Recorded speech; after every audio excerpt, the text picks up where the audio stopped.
Le film de Charlotte Lebon, Falcon Lake, est l'adaptation d'une sœur, album du dessinateur Bastien Vives. Ce dernier avait été invité par le Festival de BD d'Angoulême pour une exposition intitulée Dans les yeux de Bastien Vives. Le Parisien révèle aujourd'hui que l'événement est annulé.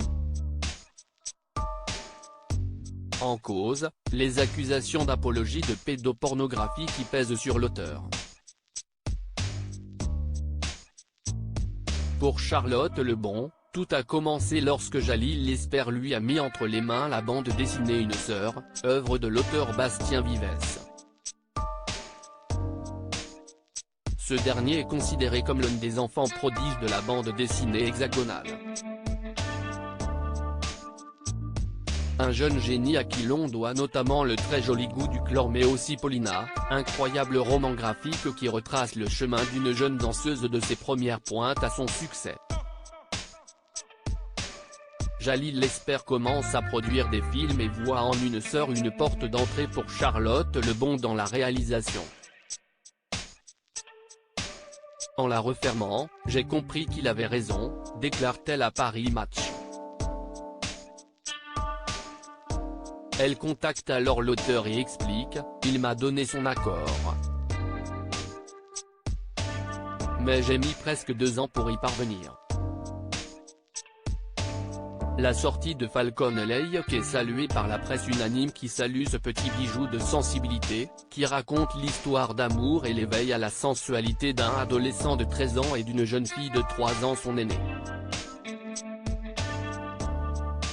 Des soupçons nourris par l'œuvre de Bastien Vives mais alors que tout semble se dérouler au mieux pour le film, en dessous de la surface la tempête gronde.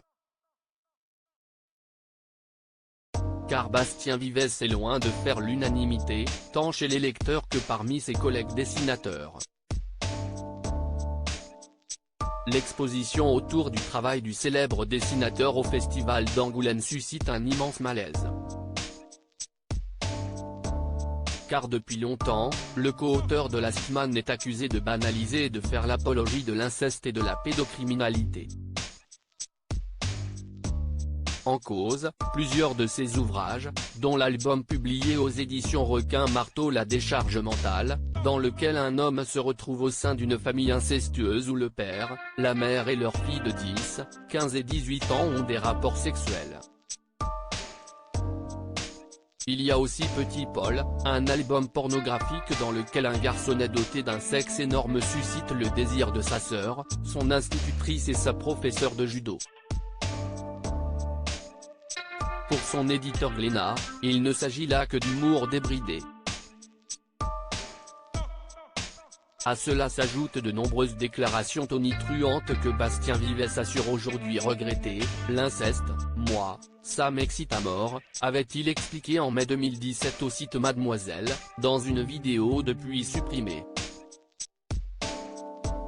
Vu que je peux pas faire d'inceste dans la vraie vie, et que je n'aille pas de grande sœur pour pouvoir faire ça, je fais ça dans mes livres, avait-il ajouté encore dans cette interview réalisée à l'occasion de la sortie de l'album Une sœur. Dans le milieu de la BD on se déchire autour du cas Bastien Vives. Une pétition lancée en faveur de la déprogrammation de son exposition avait été récemment lancée tandis que les auteurs de bandes dessinées se déchiraient sur le cas Bastien Vives. Alors que Catel et Jean-Marc Rochette se positionnaient du côté de Bastien Vives, dénonçant les agissements d'une meute qui colle au pilori sans procès, Boulet se désolidarisait publiquement de son confrère.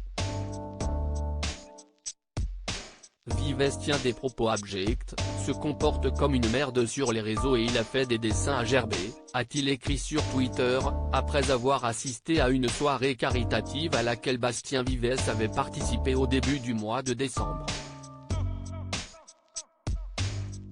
J'ai dit à l'orga que j'étais dégoûté qu'il soit là ce soir et que ça me faisait chier d'être associé à lui.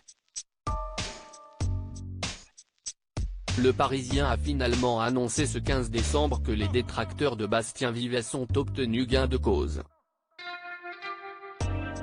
devant les pétitions, et surtout les menaces physiques proférées à l'encontre du dessinateur, les organisateurs ont décidé d'une annulation pure et simple de l'événement. La polémique, elle, semble loin de s'éteindre.